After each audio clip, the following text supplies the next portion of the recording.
మాజీ మంత్రి బాబు మోహన్ బీజేపీకి రాజీనామా చేశారు. బీజేపీ కోసం తాను చాలా కష్టపడ్డారని, అయితే తనను డి కేటగిరీ నేతగా నిర్ణయించడంపై బాబు మోహన్ అసంతృప్తి వ్యక్తం చేశారు.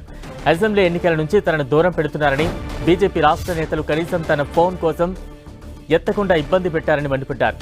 ఇప్పటికైనా వరంగల్ ప్రజలకు ఎంపీగా సేవలందించాలని నిర్ణయించుకున్నట్టు తెలిపారు. వరంగల్ టికెట్ను ఇచ్చేందుకు కమల్నాథ్లు నిరాకరించడంతో ఆయన బీజేపీకి రాజీనామా చేసినట్టు తెలుస్తోంది.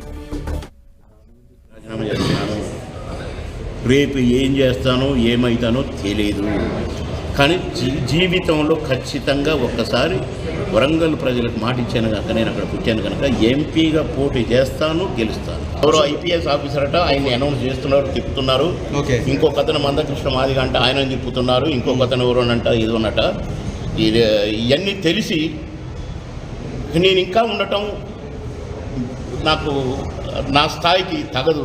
కిషన్ రెడ్డి గారు మరి అధ్యక్షుడు, ఆయనకు తెలియదా? బాబు మోహన్ మంత్రిగా ఉన్నప్పుడు ఆయన ఎమ్మెల్యే. బాబు మోహన్ ఎందుకు రావట్లేదని అడగడా? బాబు మోహన్ ఏ మీటింగ్కి ఎందుకు పిలవట్లేదని అడగడా?